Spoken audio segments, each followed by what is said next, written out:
Gas මේ දවස්වල ලංකාවේ ලොකු අර්බුදයකට පත්වෙලා තියෙන දෙයක්.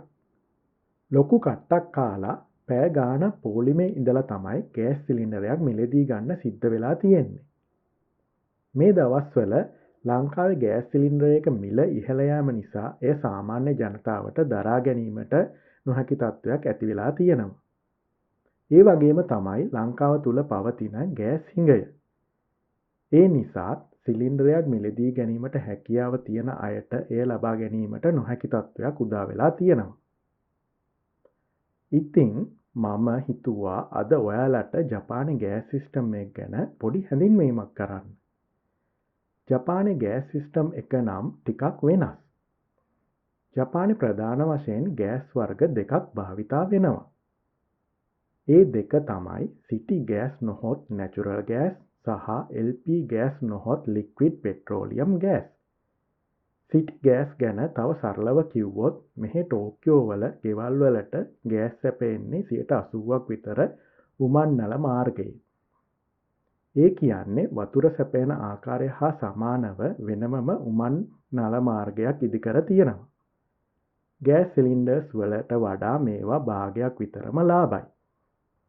වෝටර් බිල් වගේම ගෑස් බිලත් මාස්පතා ගෙදරට එනවා. ඒ නිසා ගෑස් සිලින්ඩර් ගේන්න කඩවලට යන්න ඕන වෙන්නේ නම් නෑ. ඉතිරි 20% සිලින්ඩර් භාවිතා කරනවා. හැබැයි මේවා ගොඩක් ලොකු සිලින්ඩර්. ගෙවල් සමූහයකට සරිලන විදිහට එය ලොකු එක තැනක ලොකු සිලින්ඩර් තියලා තියෙනවා.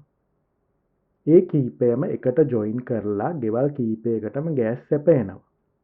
ඉවර වුණාම ගේන්න යන්න වද වෙන්න ඕනේ නෑ. අඩු වෙනකොට අදාළ කම්පැනි වලින් ඇවිල්ලා ඒකට සිලින්ඩර්ස් ෆිල් කරනවා. ටෝකියෝ ගෑස් සැපයෙන්නේ උමන් නල මාර්ග වලින්.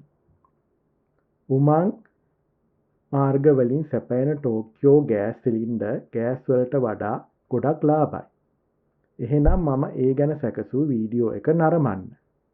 ඔයාලට තව ජපානය ගැන දැනගන්න දෙයක් තියෙනවා නම් කමෙන්ට් එකක් දාලා යන්නත් අමතක කරන්න එපා.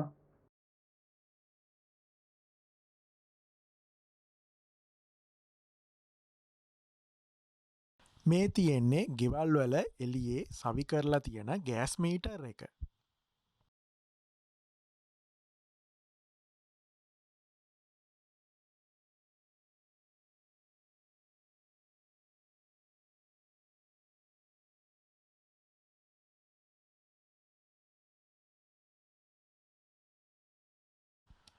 මෙතන තියෙන විශාල ගෑස් සිලින්ඩර් යූස් කරලා තමයි ගෙවල් සමූහයකටම ගෑස් සැපෙන්නේ.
මේ තියෙන්නේ ජපානයේ තනි ගෙදරකට ගෑස් සැපයන ආකාරය. පල්ලෙහැයින් සිලින්ඩරේ තියෙනවා ඊට උඩින් ගෑස් මීටරේ හයි කරලා තියෙනවා.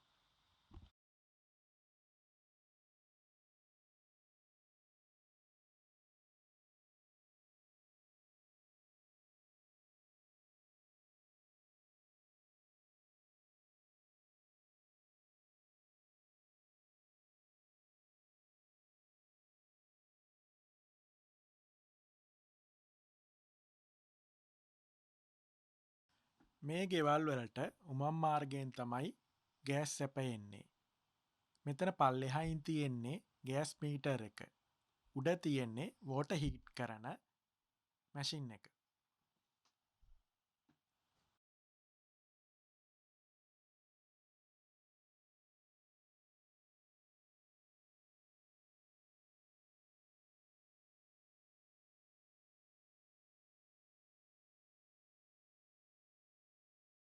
මේ තියෙන්නේ ජපානයේ උමං ගෑස් නල සවි කරන ස්ථානයක්. මේ විදිහට තමයි සවි කරන්නේ.